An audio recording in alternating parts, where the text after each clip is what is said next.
ईश की जय। गिरिराज धरण की जय। श्याम सुंदर श्री हमने महारानी की जय। गुसाई जी परम दयाल की जय। गोकुल नाथ की जय। दाऊ दयाल की जय। श्री नवनीत प्रिया लाल की जय। अपने माथे बिराजता सेव्य स्वर्ग की जय। पधार वैष्णवनी जजा કરી જય શ્રી કૃષ્ણ।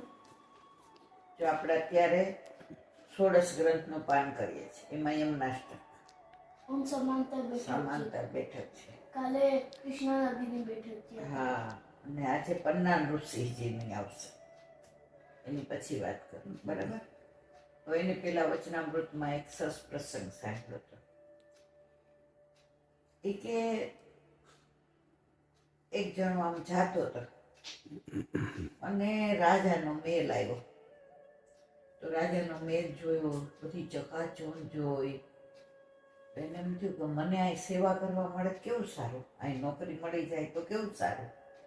એણે બાલવાળા દરબારને પૂછ્યું એ કે મારે રાજાનું કામ છે, એ કે અંદર કોઈને જવા ના દેવાય છે, પેલા તમે મને પૂછો, પછી અંદર ખાસ ઓલા માણસ હોય એને દીવાનને, પછી એ કે ના પણ મારે તો રાજાને જ મળવું જ, મારે વચ્ચેના કોઈ માણસને મળવું જ નથી કે।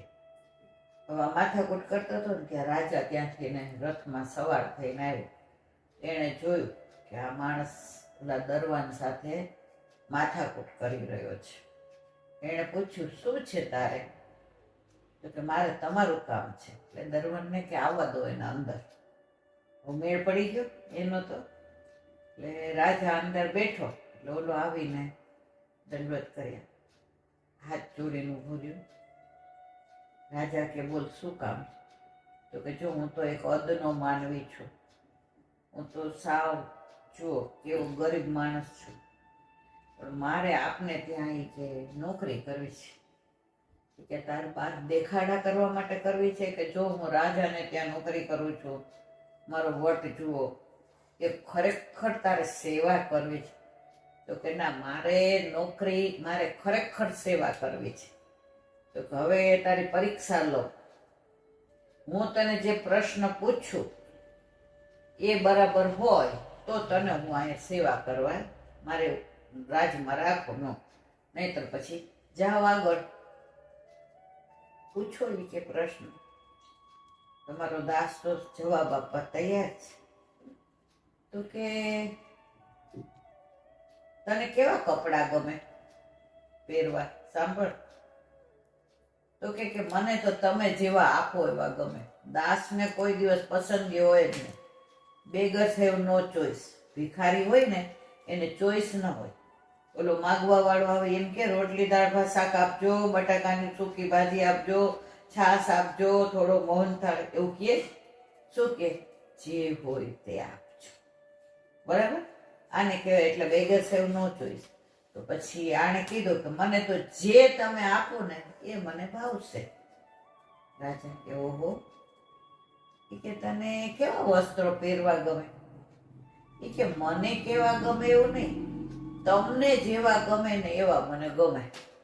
શું કીધું? તમને જેવા ગમે એવા મને ગમે। રાજા તો રાજી થઈ ગયો, તો કે તને શું ગમે, એ કે અમારે ગમવાનું થોડું હોય, અમારે આપની સેવા કરવાની છે। શું કરવાનું છે? અમારે આપની સેવા કરવાની છે। એટલે અમારી ઈચ્છા થોડી હોય કે અમને શું ગમે, આજે આપણા ઘરે નોકર હોય એમ કે મને તો આજ ગમે, આજ ફાવશે, તમારે આજ ચાદર પાથરવાની તો જ હું ઝાપટીશ, તમારે બાથરૂમમાં આજ સાબુ મૂકવાનો તો જ હું ધોઈશ, એવું કે જે હોય એટલે કે મને તો આપ જે કયો એ બધું ગમશે। ઈ કે તારું સવારે ક્યારે ઉઠે તું, કે મારે ઉઠવાનું હોય જ નહીં, આપની પહેલા ઉઠી જાઓ ને સુવે ક્યારે, આપ ઓઢી જાઓ પછી સુવે, કે આ તો ખરું છે, કે તારે મહિનામાં ક્યારે રજા જોઈએ, કે હું સેવા કરવા આવ્યો છું મારા વાલા, મારે રજા હોય જ નહીં, સિવાય કે આપ રથમાં ક્યાંય શિકાર કરવા જાઓ અને મારી જરૂર ન હોય તો હું રજા લઉં, બાકી મારે રજા જોઈતી નથી. આવા તો રાજાએ કેટલા બધા પ્રશ્ન પૂછ્યા એને. પછી બધાય પેલા આવા જવાબ આપ્યા. ત્યારે રાજાએ કહ્યું કે તું મારા મહેલમાં આવી જા, તારે રાજ કરવાનું. શું કરવાનું? તારે રાજ કરવાનું. અને હું ઈ કે વનની અંદર ભક્તિ કરવા જઈશ સવારે, અને સાંજે આવીશ. પણ તારા જેવો સેવક અહીંયા રાજ કરતો હોય એટલે મારે ચિંતા નહીં. કે બોલો કે ના, આટલું બધું મારે નથી જોઈતું. એ કે હમણાં આટલા બધા પ્રશ્નમાં તે શું જવાબ આપ્યો તો કે તમે જેમ કહેશો તેમ કરીશ. શું કીધું? અમે જેમ કહેશો એમ કરીશું. તો કે હું રાજમાં હું બેસીશ નહીં સિંહાસન પર, પણ આપ સિંહાસન પર બેઠા છો એમ માનીને હું એમ કે રાજ ચલાવીશ. અને પછી તો રાજા તો ભક્તિ કરવા જાય સવારે વનમાં, ને વૃક્ષમાં ને વેલીમાં ને બેસી જાય સવારે. શ્રી કૃષ્ણ શરણમ મમ, શ્રી કૃષ્ણ શરણમ મમ, શ્રી કૃષ્ણ શરણમ મમ. નહીં ખાવું, નહીં પીવું, નહીં કશું લેવું, નહીં આંખો ખોલવી, બસ શ્રી કૃષ્ણ શરણમ મમ, શ્રી કૃષ્ણ શરણ. સાંજે આવે તો દિવાનને પૂછે કે બધું બરાબર? એ કે આ તો એટલું સરસ રાજ, આને કાંઈ જોઈતું જ નથી.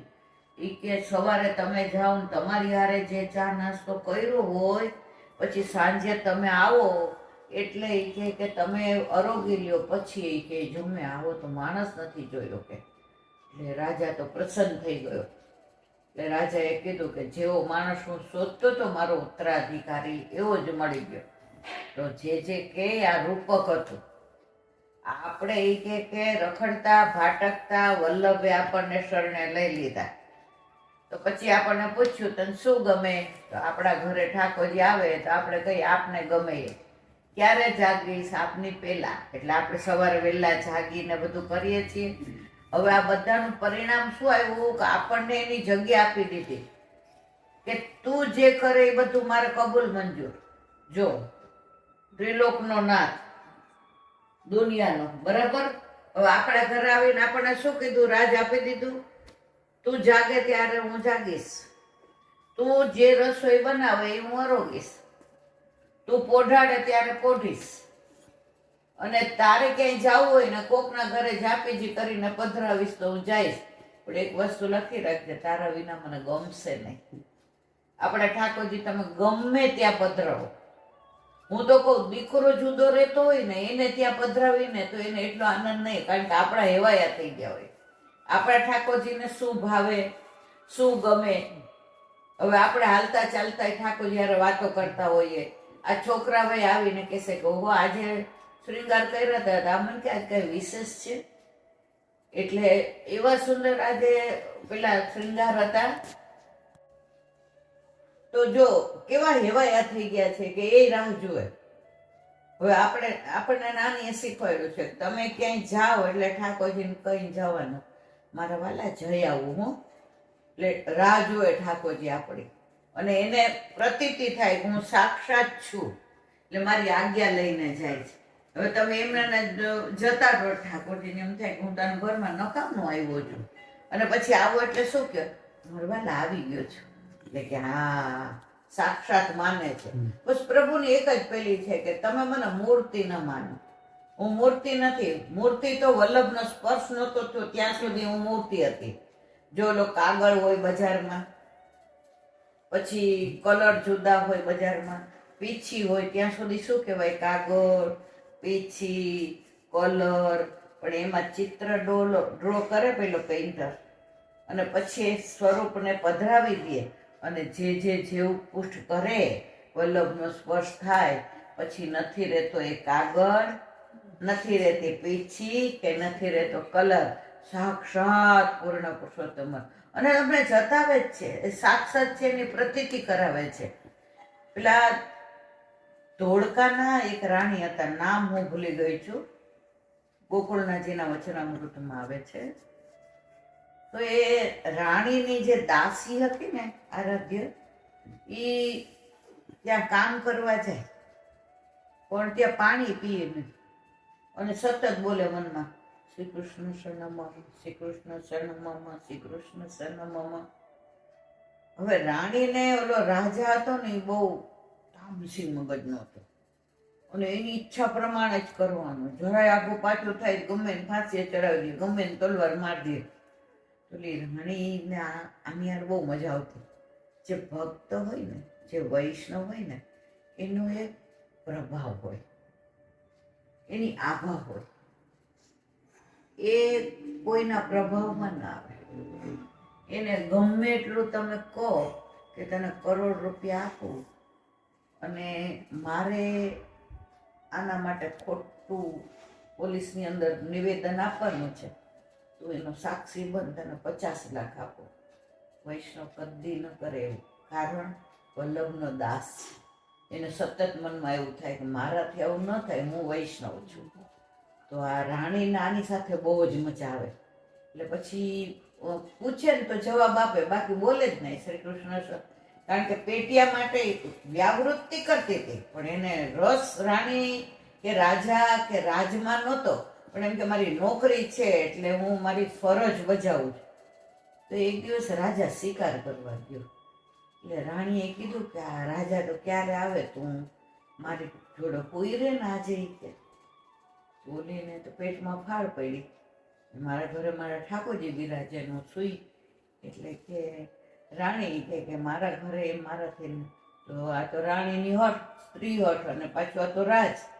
તો કે સારું, હું ઘરેથી કપડાં લઈને આવું. ઘરે જઈ ઠાકોરજીને પહોંચી કરી અને આજ્ઞા લઈ આવી. મારા વાલા ના છૂટ કે મારી વ્યાવૃત્તિ છે એટલે આપની આજ્ઞા લઈને જાઉં છું. કેવી કેવી જીવ ઉપર કૃપા કરે છે એનો દાખલો બહુ વાર્તા મને યાદ નથી, થોડીક જ યાદ છે.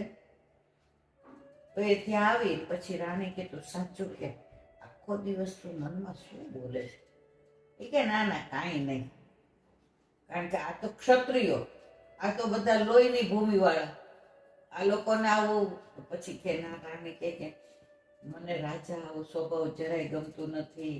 આ લડાઈ કરે છે, બધાને મારે છે, નથી ગમતું. રાજા ક્ષત્રિય છે ને બધાને ફાંસીએ ચડાવે. તો ઓલીને એમ થયું કે ના, જીવ તો કોઈ સારું લાગે. એટલે કે અમારા ગુરુદેવ અમને મંત્ર આપ્યો છે, શ્રી કૃષ્ણ શરણમમ, અમારે આવી લૌકિક વાતો નહીં કરવાની. કે તમારા ગુરુદેવ અમને આપે આવો મંત્રો? એ કે પણ એ કે ત્યાં જવું પડે. કે ત્યાં જવું પડે. કે આ રાજા તો મને આ મેલની બારે ન જવા દેતો, ત્યાં ગોકુળ જવાની તો વાત જ ક્યાં એવી. એટલે કે તો કે તું મને નો કાનમાં કહી દે શ્રી કૃષ્ણ. એ કે અમારું સામર્થ્ય નહીં હો, આ તો ભગવાન સાક્ષાત પૂર્ણ પુરુષોત્તમ અમારો વલ્લભ છે, અને વલ્લભપુરના બાળકો સાક્ષાત વલ્લભ જ કરી શકે. હવે રાણીને ઓલે એ કીધું ને સતત શ્રી કૃષ્ણ શરણ, તો એને તાપ થયો. તો રાજા આવું વર્તન કરે ને આવું કરે ને, એ કઈ બોલે જ નહીં, મનમાં શ્રી કૃષ્ણ શરણમમાં, શ્રી કૃષ્ણ શરણ. તો ગોકુળનાથજીએ સ્વપ્નમાં આવીને બ્રહ્મ સંબંધ દીધો. કોને? એ રાણીને. અને પછી રાણી તો એવી રાજી થઈ ગઈ ને, પછી તો આ બે જણી સત્સંગ કરે ને. રાજા શું કરે છે એને કાંઈ રસ નહીં, કે આ બીજી રાણીઓની યારે ભલે ને જલસા કરે, આપણે કાંઈ ચિંતા કરવાની જરૂર નથી એમ કે. તો એકદમ એ તો રાણી તો પછી એની અંદર એટલી રાજી થઈ ગઈ કે મારે તો, મને ભગવાન મળી ગયા, મને તો ઠાકોરજીએ કૃપા કરી દીધી. ગોકુળનાથજીએ બ્રહ્મ સંબંધ મંત્ર લઈને મારા ઉપર તો આટલી બધી કૃપા કરી. હવે એવું બન્યું કે રાણીને લીલામ જવાનો સમય આવ્યો. તો ગોકુળનાથજીએ ત્યાંથી પોતાના વસ્ત્ર આભૂષણ મોકલાવ્યા. હવે રાજમાં દેવા કેવી રીતે? તો પછી ગમે એમ કરીને રાજની અંદર રાણીના વસ્ત્ર આભૂષણ આપ્યા અને રાણીનો બેડો પાર થઈ ગયો.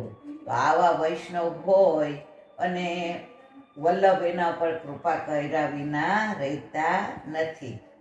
હવે એક બીજો સરસ પ્રસંગ, બાળલીલાનું સુરદાસજીનું પદ છે. એકવાર ગુસાઈજી નવનીત પ્રિયાજીની સેવા કરી રહ્યા હતા. અને આજ તો નવનીત પ્રિયાજી એટલા સુંદર લાગે, એટલા સુંદર લાગે. તો ઘડી ઘડી મંદ મંદ મુસ્કાય ગુસાઈજીની સામે. એટલે સુરદાસજી બહાર બેઠા હતા. તો ગુસાઈજીએ કહ્યું કે શું રાત તો કોક શિશુ પદ ગાને કે બાળ લીલાનું પદ ગાને કે તો સુરદાસજી એટલું સરસ પદ ગાયું તો કે છે મેં તો આજે ઠાકોરજીના મુખારવિંદમાં 20 ચંદ્રમાં એકી સાથે જોયા. શું કીધું? 20 ચંદ્રમાં એકી સાથે જોયા. 20 moons at once. ક્યાં જોયા? મુખમાં જોયા. તો બધા કે આ સમજાયું નહીં. તો ઠાકોરજી જ્યારે આમ ક્રીડત કરતા હતા, પેલા રીંગણ લીલા કહેવાય, જે ભાખડિયા ભરીને હાલે ને એને કઈ લીલા કહેવાય? રીંગણ લીલા કહેવાય. તો પછી સુરદાસજીએ કીર્તન ગાયું કે આજે મેં તો પ્રભુને 20 કમળ અરે 20 ચંદ્ર એકી હારે જોયા, મુખમાં જોયા. તો બધા કે આ કઈ સમજાયું નહીં. તો જો છોકરા હોય નાના સહજ લૌકિક, એ માનો કે 2 મોઢામાં નાખ્યા માંગડા તો 10 થાય. પણ ઠાકોરજી તો એવી લીલા કરી કે 10 આ અને 10 આ, 4 એ 4, 2 પગના ને 2 હાથના આમ કરીને મુખમાં નાખ્યા તો 20 ચંદ્રમાના દર્શન થયા. કમળ ચંદ્ર છે ને, નખ ચંદ્ર કમળ, તો એવા ઠાકોરજીના નખ કેવા ચંદ્ર જેવા. તો 20 ચંદ્રને મુખમાં જોયા.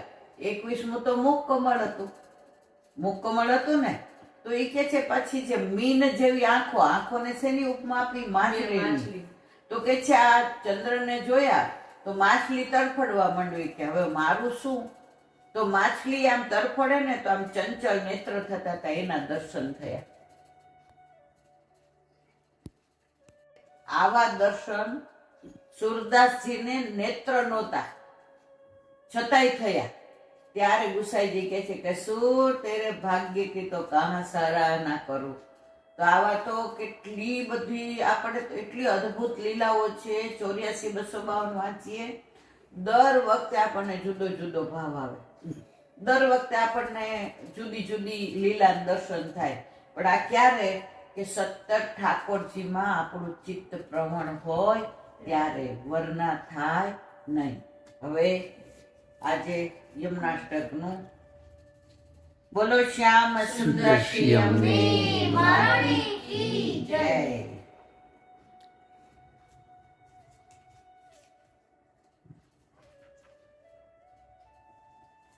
કાલે આપણે નમોસ્તુ યમને સદા તવ ચરિત્રમત્યદ્ભુતમ.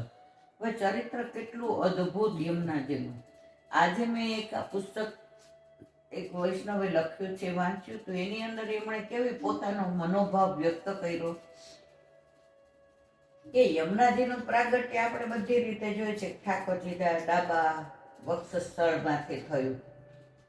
પણ એ કે મારો એક ભાવ એવો છે, એકવાર ઠાકોરજીને સામનેજી ગોલોકમાં નિકુંજમાં બિરાજી રહ્યા હતા. તો ઠાકોરજી સામનેજીની સામે નિહાળે રાખે અને સામનેજી ઠાકોરજીની સામે નિહાળે. બે આમ પલક ન મારે. પણ ઠાકોરજીને મનમાં એવું થયું કે સામનેજીને કાંઈક કેવું છે પણ કહી શકતા નથી. તો કદાચ સ્ત્રી બીજી સ્ત્રીને કહી શકે કે જો આજે આમ હતું, આમ છે કે આમ. તો પ્રભુએ આમ નિહાળતા નિહાળતા નિહાળતા પલક પણ મારે નહીં. ખ્યાલ આવ્યો? એમાંથી પછી મમતા અને વાત્સલ્ય સ્વરૂપ એક સ્વરૂપ પ્રગટ કર્યું, સ્ત્રી પ્રગટ. તો એ યમુનાજી હતા. પેલા એ શ્યામ નહોતા, પેલા તો શ્વેત હતા. અને પછી એમના તરફ દ્રષ્ટિ ગઈ તો સામનેજીને એમ થયું કે મારા તરફ એક પલક પણ આમ મારતા નહોતા અને દ્રષ્ટિ કરતા હતા, પ્રભુની દ્રષ્ટિ કેમ આમ ગઈ? તો પ્રભુને એમ થયું કે હવે આ સામનેજીની દ્રષ્ટિ અહીં પડશે તો માન કરશે, અને બીજી સ્ત્રીને જોઈને તો આ ગાઢ માન છોડાવવાનું મારું તો કોઈ સામર્થ્ય નથી. એટલે એમને જળ રૂપા કરી નાખ્યા. કોને? જે યમુનાજીને પ્રગટ કર્યા હતા એને જળ રૂપા કરી નાખ્યા. તો પછી સામનેજીએ કહ્યું કે પ્રભુ હમણાં કોણ હતું? એ કે ના કોઈ નહોતું, આ તો જળ જ. એ કે ના પ્રભુ મને જરાય ખોટું નહીં લાગે. એ કે અને હું તો આપણા પર અતિ પ્રસન્ન છું કે આટલું સુંદર સ્વરૂપ મને પલક માટે જ દર્શન થયા. એ કે ના મારે તો એ જ દર્શન કરવા છે જે તમે એક પલક માટે અને પાછા એ જળરૂપામાંથી યમુનાજી કર્યા અને ત્યારે સ્વામીજી એટલા રાજી થયા કે હવે આ સ્વરૂપ તો આપણા ચતુર્થ પ્રિયા અને આપણે જ્યારે કાંઈ હોય ત્યારે એ વચ્ચે એ જ રહેશે અને મારે તકલીફ હોય તો એ જ રહેશે. એનું પ્રમાણ એ આપ્યું કે રોજ સ્વામીજી માન કરે અને ઠાકોરજી મનાવે. એક બે દિવસ જો આપણા સેવામાં માન લીલાના કીર્તન છે, સિવાય કે ઉત્સવ મનોરથ હોય ત્યારે માન ન કરે સ્વામીજી. બાકી આ માન તો રોજ કરે ને રોજ એમ કે રુચિ સેજ બનાવીને પોઢે ત્યારે માન કરે કે ઉનકે પાવ ક્યાં મહેંદી લગી દી. એ કેમ નથી આવતા મનાવા? લલિતાજીને કે જા તું, ઈ કે લલિતાજી કે છે હવે માની જાવ ને આમ, તો કે છે જા ઈ કે પ્રભુને કહી દે આવી રીતે એના પગમાં. તો લલિતાજી કે પ્રભુ અહીંયા મોકલે અને આપ ત્યાં મોકલો, હું તો ઓલા બોલની જેમ આમથી આમ ઉછળું છું ઈ કે ગેંદની જેમ. એટલે હવે માની જાવ ને. આવા કેટલાય બધા માનના કીર્તનો તો માન નક્કી જે પીએ પ્યારી, એટલા સરસ બધા શિયાળાના ઉનાળાના માનના કીર્તનનો ભાવ તો ગુડ હોય છે, પણ કોક વાર આપણે એકાદ બે ઉપરનો ભાવ લેશો એટલા સુંદર છે. તો પછી એકવાર સ્વામીજી કે પ્રભુ રોજ હું માન કરું, મને એટલો આનંદ આવે છે, આપ મનાવો તો. એ કે મનુહાર કરો ને તમે આપ કેટલી સુંદર વચનો કહો ને, આપ મને કે ગાયને સમજાવો ને, આપ મારા ચરણ ચાપો ને, આપ મારા મુખારવિંદ સામું જુઓ ને. પ્રભુ એ આનંદ મારે આપને લેવડાવો છે. આપ માન કરો ને હું મનાવું. પ્રભુ કે ગાંડા ના થાવ, સ્ત્રી માન કરે ને એ સોહાય અને એ માનુની માની જાય, નામ જ માનુની છે. પણ પુરુષ કોઈ દી માન કરે જ નહીં, કરે ને તો તમારું સામર્થ્ય નથી તમે મનાવી શકો. સ્વામીજી કે ના, તો પ્રભુ આપ જ માન કરો. સ્ત્રી હઠ આગળ તો કોઈનું ચાલે ને, એમાં પાછી આ તો રાજહઠ વૃષભાનજીના કૌરી હતા. ઠાકોરજી સમજી ગયા કે આજે આપણું ચાલવાનું નથી. એ કે પ્યારે જો હજી કહું છું એ કે તમે મને માન કરવાનું ના કહો, તમે મને મનાવી શકશો નહીં, તમે મને મનાવી શકશો નહીં. સ્વામીજી હઠ કરી, હવે સ્ત્રી હઠ આગળ ઠાકોરજી હારી ગયા. ઠાકોરજી તો એવા સરસ તૈયાર થઈને મુકુટ કાચનીનો શ્રૃંગાર કરીને માન કરીને બિરાઈ ગયા. સ્વામીજીએ તો પછી કેટલું મનોહાર કર્યું, કેટલી સામગ્રી ધરાવી, કેટલા વ્યંજન ધરાવ્યા, નવા નવા માળા વિસિત કરીને ધરાવ્યા, કેટલા બધા વખાણ કર્યા કે શ્યામ સુંદર તમે તો આવા છો, તમારી પલક આવી, મુખારવિંદ આવું, ભ્રુકુટી આવી. પ્રભુ માને તો પ્રભુ સેના. સ્વામીજીને તો ચિંતા થઈ કે આમ નામ તો આજે દિવસોના દિવસો વયા જશે અને પ્રભુ તો માનશે નહીં. અને એકદમ વિહવળ થઈ ગયા. પછી એને યાદ આવ્યા કે પ્રભુને કોઈ પણ અતિશય વાલું હોય ને માનતા હોય ને તો યમુનાજી, શ્યામ સંગ શ્યામ હવે રહી શ્રી યમને. ઠાકોરજી કોઈનું માનશે તો એ પછી યમુનાજીની નિકુંજમાં આવ્યા ને કહ્યું અરે અરે પ્યારી જો મને બોલાવી લેવાય ને, આપ કેમ શ્રમ લઈને મારે ત્યાં પધાર્યા? એ કે આવું ના કરો. તો કે આજ તો યમુનાજી આપે મને, હું આજે બહુ વિહવળ. એ કે શું? તો કે પ્રભુએ માન, એ કે પ્રભુ માન કરે જ નહીં. એ કે પણ નહોતા કરતા તોય મેં પરાણ કરાવડાવ્યું. યમુનાજી સમજી ગયા કે આ તો સ્વામીજીનું હઠનું પરિણામ છે. તો પછી કે આપ મનાવી. એ કે આપ એક કામ કરો ને, મેં આજે આ મુકુટ કાછડીના શ્રૃંગાર કર્યા છે ને, તો એ તમે પ્રભુએ સ્વામીજીને ધરાવ્યા. શું કામ? પુરુષ સ્વામીજી પુરુષ થાય તો મનાવી શકે ને, અને ઠાકોરજીએ સ્વામીજીના શ્રૃંગાર કર્યા હતા. તો પછી પ્રભુના જે મુકુટ કાછડીના શ્રૃંગાર હતા એ કોણે કર્યા હતા? રાધાજીએ, સ્વામીજીએ. હવે રાધાજીએ યમુનાજીને કહ્યું કે લો આપ આ શ્રૃંગાર કરીને જાઓ. અને યમુનાજી તો એટલા સુંદર તૈયાર થઈ અને પ્રભુની નિકુંજમાં જેવા આમ દરવાજા આવીને ઉભા રહ્યા તો ઠાકોરજી તો એકદમ ઊભા થઈને યમુનાજીને ભેટી પડ્યા. એ કે યમને, મારે માન તો એ કે રાધાજી સાથે હતું, તમારી સાથે ક્યાં હતું? તમે કેમ મનાવવા આવ્યા?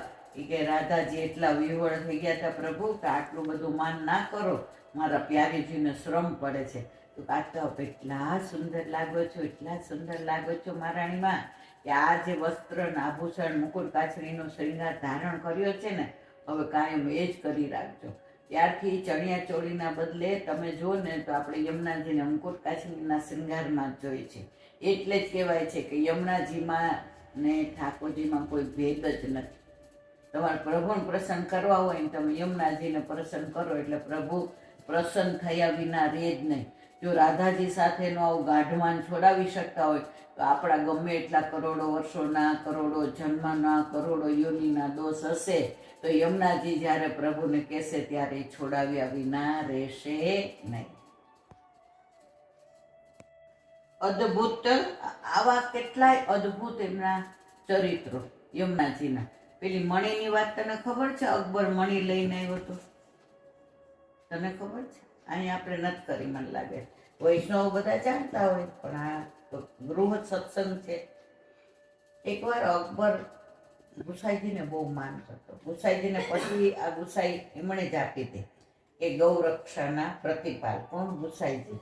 અને ગુસાઈજી ઉપર તો એને એટલું બધું માન, એમને તો જજની પદવી આપી હતી. આજે શૃંગાર ધારણ કરે છે એમાં જજનો ઓલો પહેરવેશ છે. હા, પહેરવેશ. હવે એની લીલા કઈ છે એ કોઈ પર આખી વાર્તા છે જજની. પણ તો એકવાર એ એકદમ સુંદર મણી એના રાજમાં આવ્યો, અકબરના રાજમાં આરાધ્ય. અને મણીની કોઈ કિંમત નહીં, એટલો સુંદર મણી. તો એને એમ થયું કે આ તમારા ગુસાઈજીને ભેટ ધરો. તો ત્યાં ગોકુળ આવ્યા એટલે ગુસાઈજી કહ્યું, શું છે અકબર, રાજ બધું બરાબર ચાલે છે ને? કાંઈ તકલીફ તો નથી ને? બધું ક્ષેમ કુશળ છે ને? આવું કે ત્યાં તો અકબર એટલો રાજી થઈ જાય, એટલો રાજી થઈ જાય કે રાજાને આવું પૂછવા વાળા કોણ છે? કારણ કે અમે તો અમારું કરી લઈએ જ, પણ આજે મારા ઉપર આપની કેટલી કૃપા છે, આપ મને પૂછો કે રાજમાં બધું બરાબર, ક્ષેમ કુશળ છે? અહીંયા એમ જ આવ્યા છો ને સન્મુખ થવા? કોઈ તમારે ચિંતા નથી ને? ના મારા વાલા, હું તો આપની સન્મુખ થવા અને આપના આશીર્વાદ લેવા આવ્યો છું. તો ત્યારે ગુસાઈજી ક્યાં બિરાજતા હતા? ઠકરાની કાંઠે ગોકુળમાં.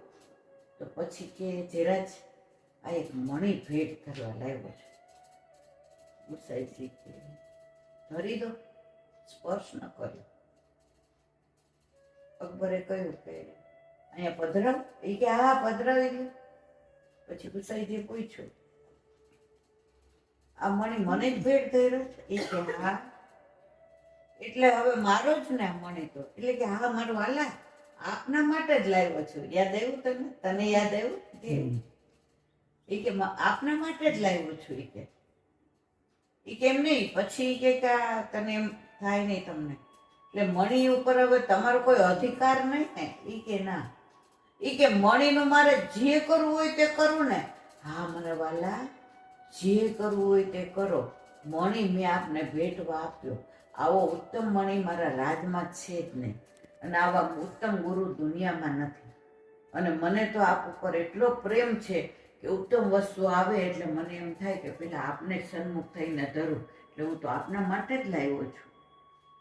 ગુસાઈજીએ લઈને યમુનાજીને પધરાવી દીધો. શું કર્યું? હવે અકબરને જરાય ન ગમ્યું.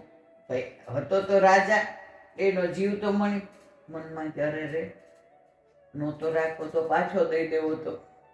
આવું કઈ કે જળમાં જો ઈ જળ માને છે ને સાક્ષાત યમુનાજી. હું તમે આપણે માનીએ કે આપણે પગ ન મૂકીએ, આપણે સ્નાન ન કરીએ, આપણે ભીનું કપડું હોય ને તો અંદર ન નીચોવીએ કે ભાઈ યમુનાજી તો સાક્ષાત પ્રભુના ચતુર્થ પ્રિયા છે. આ લોકોને ઓલા આપણે ભાઈ બીજે ગયા ને બધાય સ્નાન કરવાનું કીધું ને બાળ બુદ્ધિ હતી ને જીદ કરી તો દાદા ત્યાંથી ડોલ ભરી આવ્યા, પણ અંદર તો સ્નાન ના જ કરાવ્યું. કારણ કે આ વૈષ્ણવ તો પાન જ કરે, સ્નાન તો કરે જ નહીં. તો પછી અકબરનું તો મન એટલું વ્યગ્ર. એટલે એના કે જરા જ મણી નહોતો પસંદ તો મને પાછો આપવો તો નહીં. કે ગુસાઈજી કે મેં તને પહેલા જ પૂછ્યું કે ભાઈ આ મણી મારો, મારે જે કરવું હોય તે કરું. એ કે પાછો જોઈએ છે? મોઢા પરથી ગુસાઈજી સમજી ગયા કે આને પાછો. એટલે આમ કરીને આમ ખોબો ભર્યો. એના મણી કરતા અનેક ગણા સુંદર મણી. એ કે આમાં તાર જોઈએ લઈ લે. ત્યારે સમજી ગયો કે આ તો સાક્ષાત યમુનાજી ઠાકોરજીના ચતુર્થ પ્રિયા છે. પણ આ તો ઉત્તમ વસ્તુ પહેલા યમુનાજીને ધરાય એટલે ગુસાઈજી પહેલા. આવા તો અદ્ભુત એટલા બધા ચરિત્ર છે કે યમુનાજી માટે તો આપણે કહીએ ને કે આપણે કરોડો જન્મ લઈએ ને તો એમના ગુણાનુવાદ આપણે કરી શકીએ નહીં. શ્યામ સુંદર શ્રી યમને. મહારાણી હવે બેઠકજી કાલે કયા કીધા હતા? કૃષ્ણ અરે વાહ મારા દીકરા વાહ, કાલે કૃષ્ણા નદીના. હવે આજે પન્ના નૃસિંહજી, પન્ના નરસિંહજી, જે આપણે નૃસિંહ ચૌદસ આવે છે ને, અને નૃસિંહ ભગવાનનો અવતાર કોના માટે થયો તો? પ્રહલાદજી માટે થયો તો ને. શેમાંથી પ્રગટ થયા હતા નૃસિંહ ભગવાન? થાંભલામાંથી. તો અહીંયા આવ્યા. હવે મંગલગીરી નામનો પર્વત છે આંધ્રપ્રદેશમાં. ત્યાં આવ્યા અને ત્યાં પર્વત ઉપર આ પન્ના નૃસિંહજીનું મંદિર છે. પર્વત ચડીને ત્યાં ગયા અને પન્ના નૃસિંહ ભગવાનને મળ્યા. તો કે આપે કેમ શ્રમ લીધો? હું આપને મળવા આવ્યા. તો કે મિત્ર, એ કે મિત્રતામાં આપ આટલા બધા ઉઘાડા છે. વલ્લભે જીવનમાં 3 વસ્તુ ઠાકોરજીની જેમ ક્યારેય નહોતી કરી. એક તો ચરણમાં પાદુકા નહીં, સિવેલા વસ્ત્ર નહોતા પહેરતા,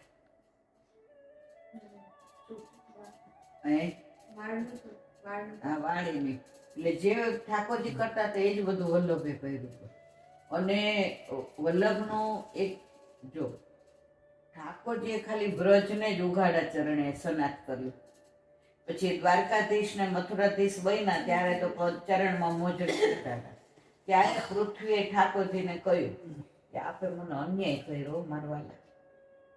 આપે કે વામન અવતાર વખતે ખાલી કે 3 પગલા માપી લીધા, પણ ચરણારવિંદ ઉઘાડા ચરણારવિંદે નથી આવેલા. દરેક અવતારની અંદર ક્યાંય ઉઘાડા ચરણારવિંદે નથી આવેલા. આપી કે રામ અવતારમાં એ કે અમુક જગ્યાએ જ આપ પધાર્યા છો. તો હવે આખી પૃથ્વીને સનાથ કરવી હોય તો કાંઈક તો કરો. ત્યારે ઠાકોરજીએ સારસ્વત કલ્પમાં પૃથ્વીને વચન આપ્યું હતું કે મારા મુખારવિંદ સ્વરૂપ કળિયુગમાં વલ્લભ પધારશે ને, એ આખી પૃથ્વીની 3 વાર પરિક્રમા કરશે અને તને સનાથ કરશે. તો અહીંયા આપણે વાત આ ઋષિ ભગવાનની કરી રહ્યા છીએ. તો ત્યાં દરેક જગ્યાએ વલ્લભ પધાર્યા છે, દરેક જગ્યાએ પધાર્યા છે. તો પછી અહીંયા પધાર્યા એટલે કે આપ તો પૃથ્વીને સનાથ કરવા પધાર્યા છો. હવે એટલા પ્રસન્ન થયા ત્યારે દામોદરદાસ અરસાનીને આમણે કહ્યું વલ્લભે, એ કે તું મિશ્રીનો પણો બનાવીને તૈયાર કરીને લઈ આવ. તો લઈ આવ્યા. તો 2 હારે આરોગ્યા. તો કે આપ આરોગો, હું આરોગાવ. ના વલ્લભ, આપ મને આરોગાવો ને હું આપને આરોગાવું. આપે મારા ઠાકોરજીના મુખારવિંદ સ્વરૂપ છો અને આજે ઉઘાડા ચરણે પરિક્રમા કરીને આજ મને તમે મળવા આવ્યા ને હું આટલું ના કરું?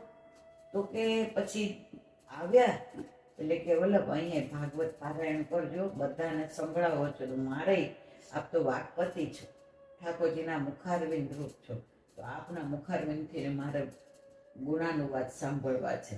વલ્લભ કે સારું, કાલથી શરૂ કરીશું. તો ત્યાં પધાર્યા તો દામોદરદાસ અરસાનીએ કહ્યું,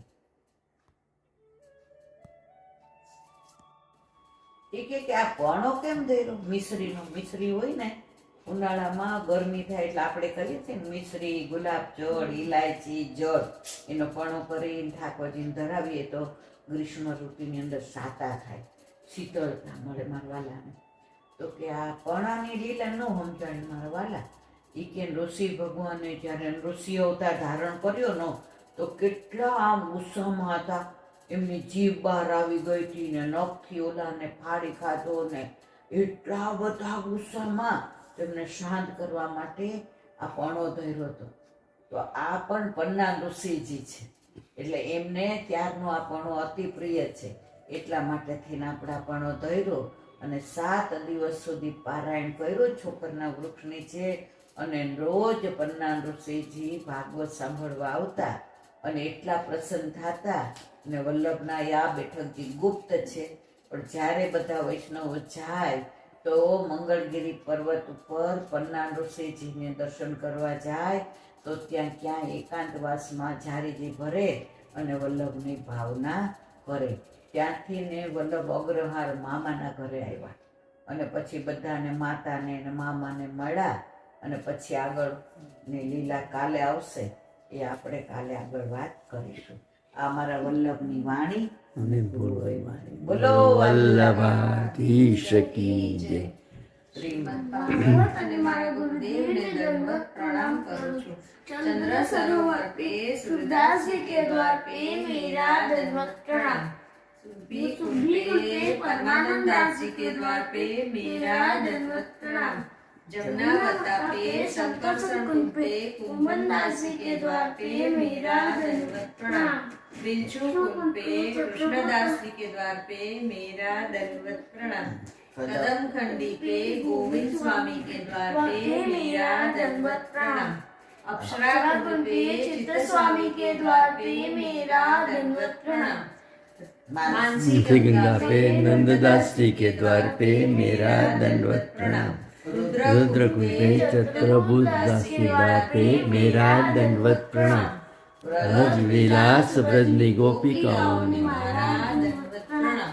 હે હે વલ્લભ વલ્લભ સવારથી અત્યાર સુધી સેવા સ્મરણ સત્સંગ જે પણ તે કરાવ્યું છે તારા વિઘ્ન સમર્પિત કરું છું. ભૂલ અપરાધ થયો હોય તો ક્ષમા કરજે. બોલો વલ્લભાધીશ કી જય. ચરણ કેરો ભરોસો દ્રઢહીન ચરણ કેરો શ્રી વલ્લભનક ચંદ્ર જટાબીન સબ જુગમાં જ અંધેરો ભરોસો દ્રઢહીન ચરણ કેરો સાધન ઓર નહીં આકલીવે જાસુ ગોયની વેરો સુર કાકરે વિવિધ આદરો બિના મોલકો ચેરો ભરોસો દ્રઢહીન ચરણ દ્રઢ